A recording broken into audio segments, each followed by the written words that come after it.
What's going on? I'm Kadeem. You might know me as Kicking or KD or I don't know, anything of the sort. I'm coming to make this video because I think it's not only vital, but I think that it'd be a step in the right direction as far as me and the direction of life that I want to go, and just me revealing the truth about my life and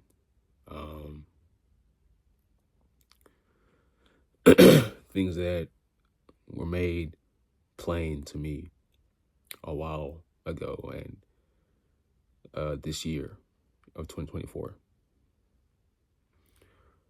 So here it goes. This is I'm gonna make a seven video series,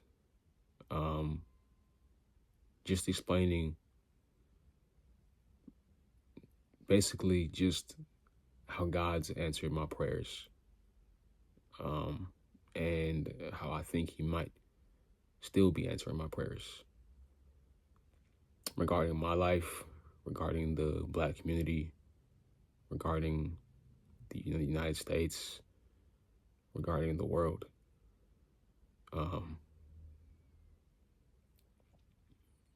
Now, I don't know how this will play out after I make these videos, or how it's gonna play out even during the videos. But my prayer is that if it's not at least encouraging, that you'd hear my soul, you'd hear me, and know that I just want the truth to be known.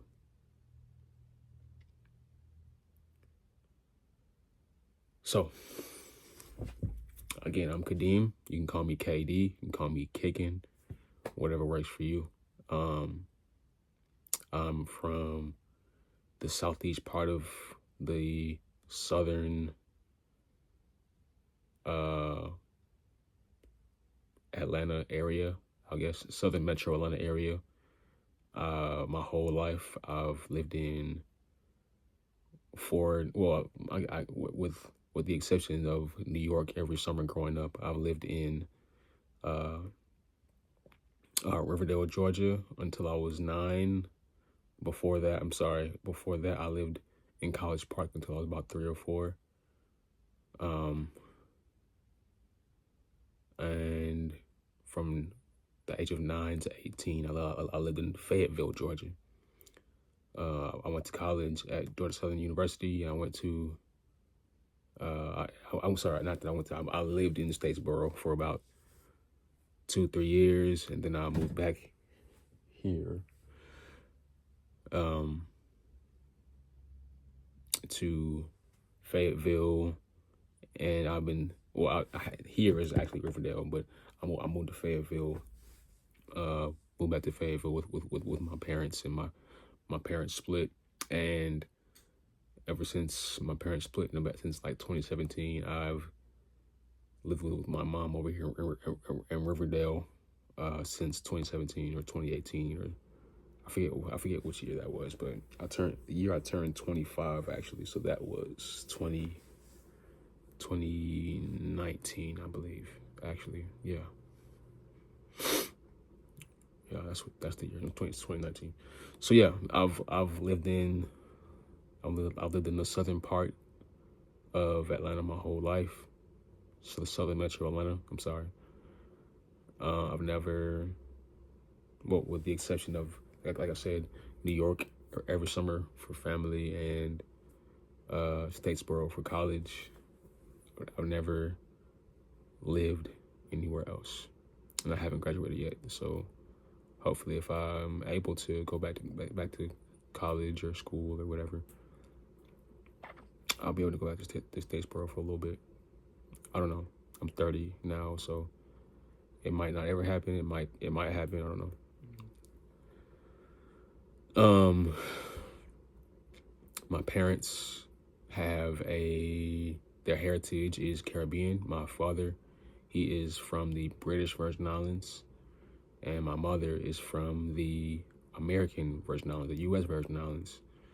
And they've lived here since the early 80s. They met actually in New York, being around the same friend group. They didn't actually meet in the Virgin Islands, which is kind of crazy because my father actually grew up on the same island.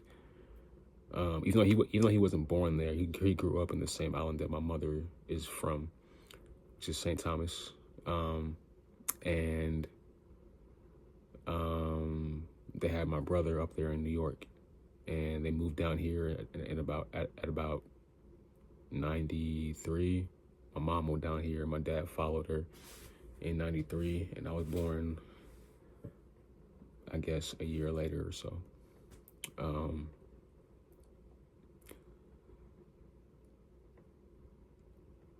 With all that being said,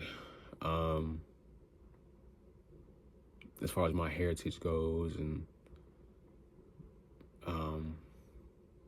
just me being a black male, black man, black male, whatever, I've always struggled being black. Just weird. Just weird to say. I think growing up, I'm not sure if, it's still really much of a factor today, but I do know when I grew up, I'm not going to say that being black was just like the worst thing, because it wasn't. I will say that I always tried to be the best I could be as a young man for the people around me, and for people who were seeing me, live life, right? And it's not as if being black or being a person or anything like that is hard per se. It's probably harder because of just economical things, and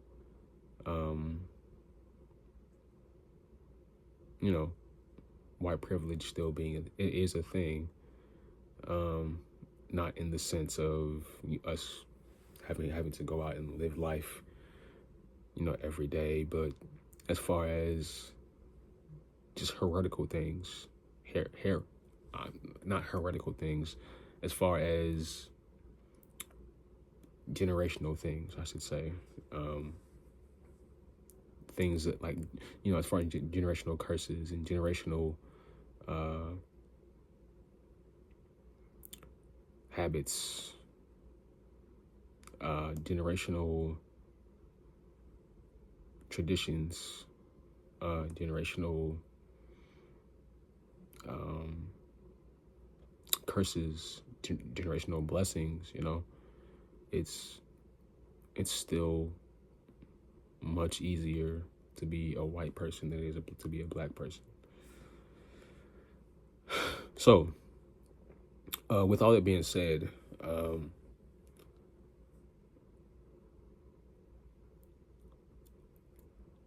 I became a Christian when I was about 18 years old, and it wasn't because I saw any thing or any good thing about being Christian. It's just because I understood the gospel for the first time. I understood that Jesus Christ died for my sins. And that was a very pivotal time in my life that has shaped the way that I see things and the way that I live, even now, even today. And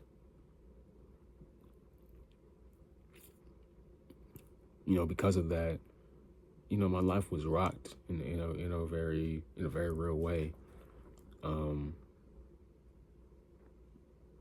Back when I was in college, I started to see the differences that there are and that there were for people of color who claim to be Christian, and the differences in people who were white and people who were who are of other minority um who were of other minorities, um just the culture behind being Christian back then.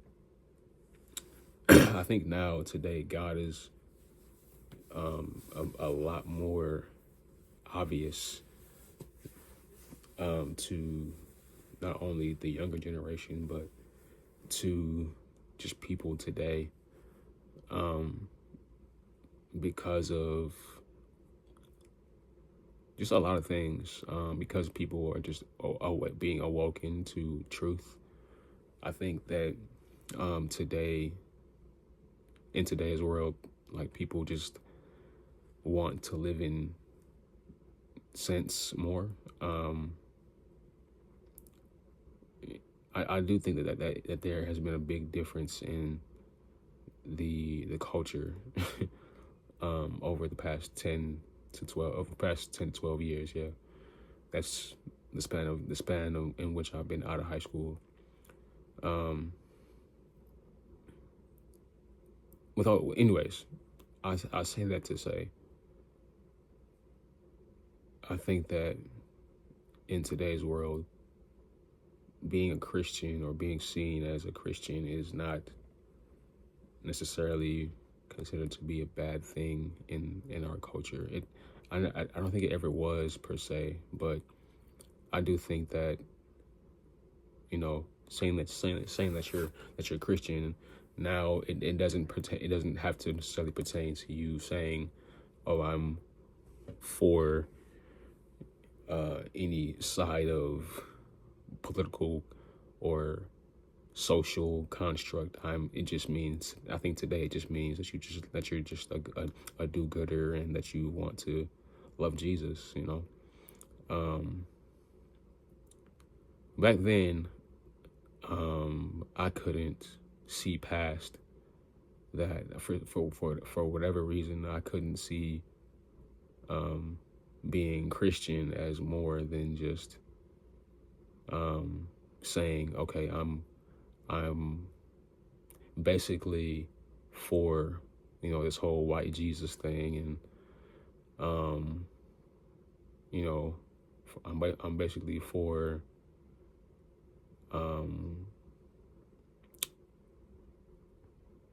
a culture that is against my own, as far as being a black man,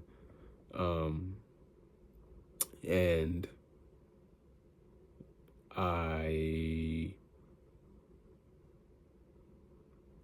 just didn't want anything to do with that. But I did want to walk in righteousness, and I did want to walk in justice, as God commands us to. I wanted to walk in love. That's what Jesus commands us to do, to walk in love as as He first loved us, and to lay down our lives for our neighbors, to love our neighbors, to forgive our neighbors, to be genuine with our neighbors, and to treat others as we would like to be treated. But for like I said, just being a black man, for whatever reason, like that long ago, I couldn't see past looking at other black people, my peers, people who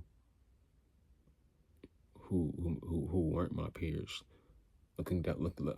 I couldn't do anything but to look down on anybody, and I'm not sure why I couldn't see past that. I think it was just because of the people that I was hanging around, and I mean mainly I think it was just the fact that I understood the truth about righteousness and about Jesus for the first time. Um, but I I don't think that, excuse me. I don't think that I I don't know, man. I just didn't see Jesus the way that I needed to back then. I'm not sure. I'm not completely sure why. Um, but I was just an angry guy back then. Like, I'm still kind of angry. I'm not gonna lie to you, but anyways, I just saw my life as a black male and was like, why do I have to be? Why do I have to live life like this? Why do I have to live life um, as the minority and just continue to be seen as this under a majority white population, right?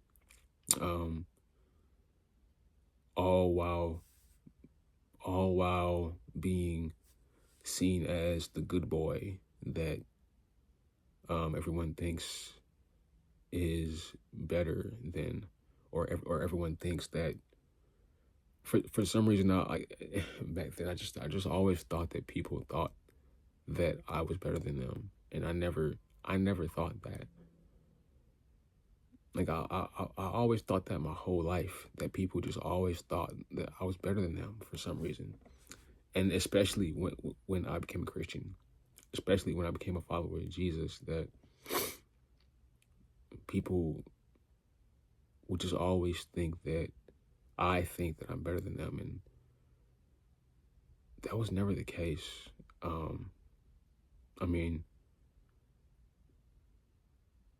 I know that you might hear me say that and think like, well, you probably do think that you're better than people or whatever have you, but that's not the case. It's not at all. It's just that for some reason within my heart, I don't know why. Like I don't know why I always think this, or why this is the case. It's just like I automatically just think that people think I'm above them or something of that matter, and that's not the case. And even if I do think that, it's not for any bad reason. It's because I genuinely want to impact you and to lead you in a way that's genuine and loving, and um, that's good for the world. Um, now, anyways, I had that mindset, right? That people always thought that I'm better than them, and I for some reason I just couldn't get past it. Like I saw the world around me. I saw how people looked at me. I saw how people thought. Like I could just see how people thought about me. Like this guy just either thinks he's the bee's knees, or um, people genuinely thought about me as a good guy and just wanted me to be their friend or something like that, or um, because of how those people saw me, they would probably try to stay away from me or something like that. I don't know. Um, in any case, I caught on the pattern of just of how everybody saw me back then, and it just made me so angry. It got me a little twisted in my own heart because I couldn't figure out a way to get past it. It's for me, people looking up to me isn't a bad thing. People seeing me and wanting the best for me isn't a bad thing. I'm very thankful for that. But for some reason, like, I always got that people just thought of me as just like this Uncle Tom that just didn't care about them, or that just didn't care about their wellness or their sobriety or their just their life in general. And so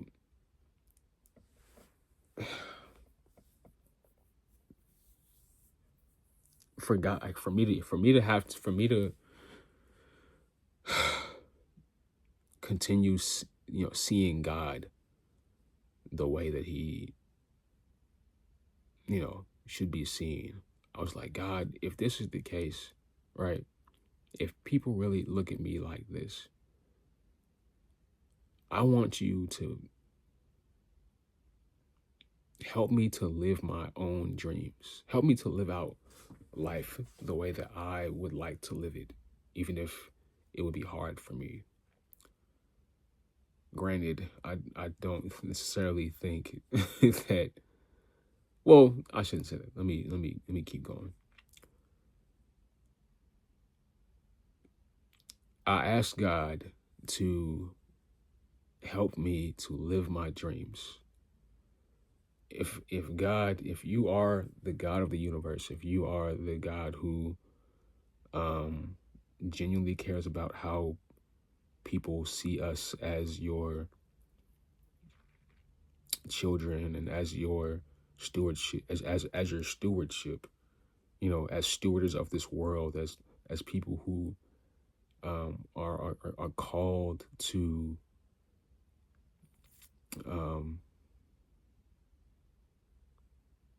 be fruitful and multiply, even, right?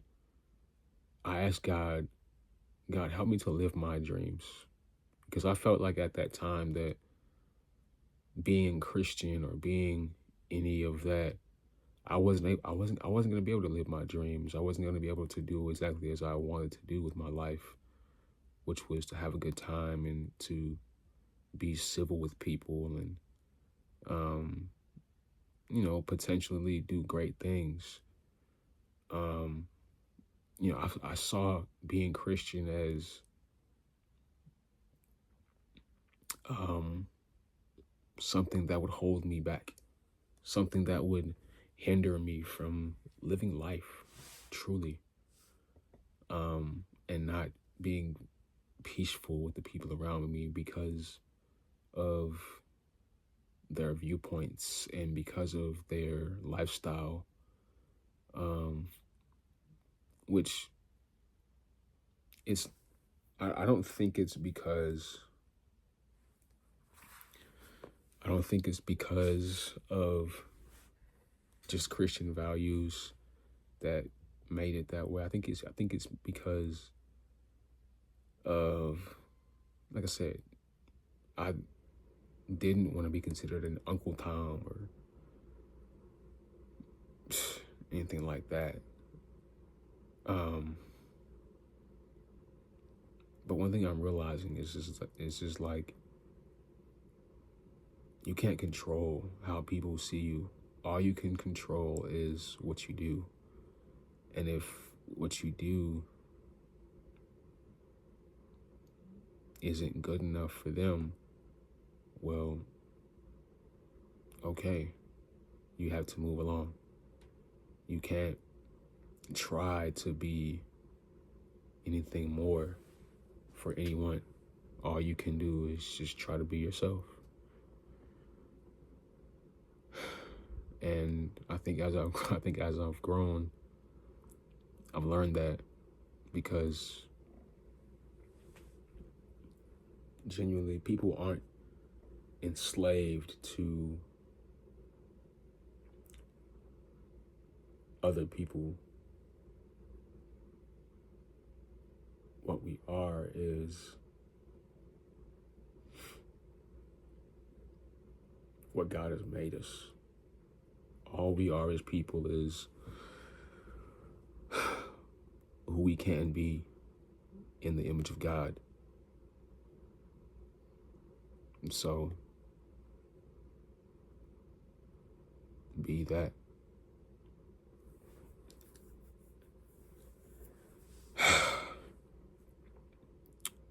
Anyways, I'll keep going with where I was going. Because back then I felt like I couldn't be what I wanted to be, or I couldn't be just who I was. I prayed a bunch of prayers about me being something that I wasn't. Basically, I'll say this. I felt like people saw me as if I was the best Negro, or the good Negro, or the best Negro around, if that makes sense. Like, just the guy that, like I said, is against everything black, or against everything that isn't what people genuinely are, or isn't for people being themselves.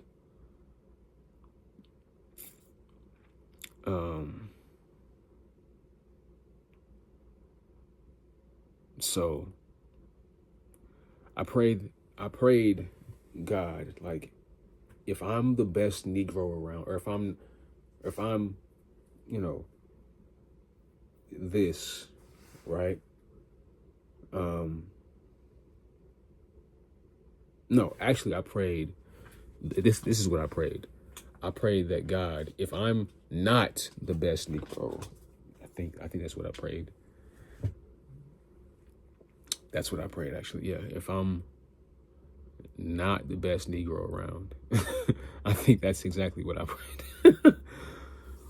And I can't find this funny, because it's just a lot of terror, and it's a lot of disgusting things, and it's not all bad, but it's also just not, it's also not good. Yeah, but basically I was like, God, if I'm not the best Negro around, I just went down a whole line of crazy things that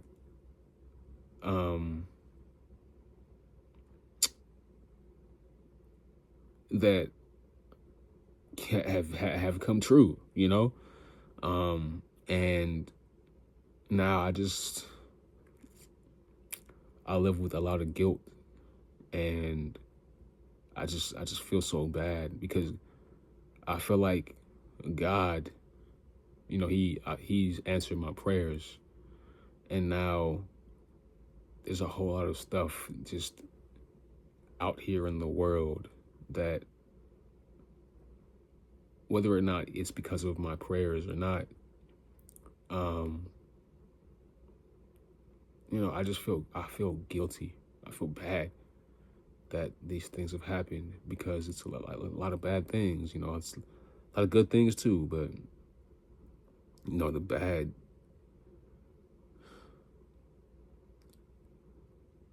bad just it just weighs on me so heavily.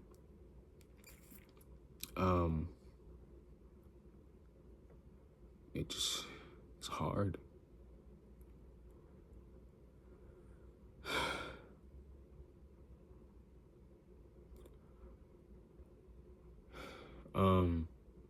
Anyway, so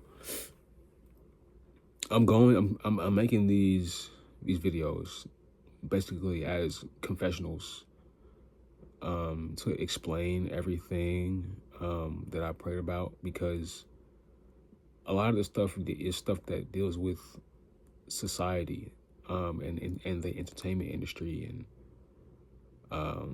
just secret things that might or might not hinder how people see me.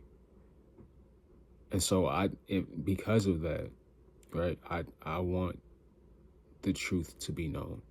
I want the unadulterated, full, raw truth to be just out there, and for people to do with it whatever they want, you know.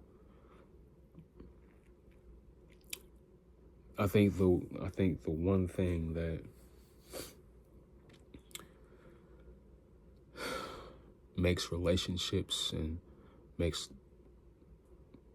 people be able to, well, two things really. Yeah. Three things that makes the world go round. And it's not money. Not money at all. Three things that make the world go round is honesty, love, and effort. Without those three things, I don't think anything would happen for anybody. I don't think relationships could happen. I don't think that things could be built as far as just anything, relationships, families, homes, even in the physical, houses, buildings, cars. Without those three things, like, nothing can be made into anything.